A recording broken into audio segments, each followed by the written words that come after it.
তোমাদের এই লাইন কি হয়েছে? ওইদিকে কেন গেছে? ওইদিকে কেন গেছে? সবার সামনে কে?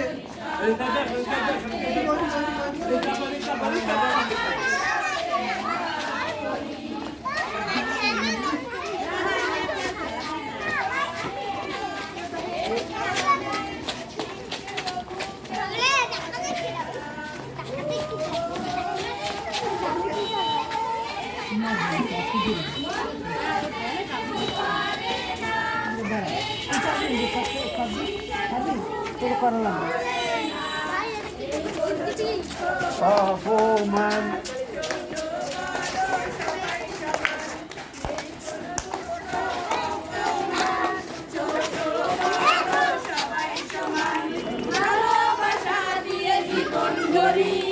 জীবন গড়ি আমাদের দেশটা স্বপ্নপুরী, সাথী মোদের ফুল করি লাল।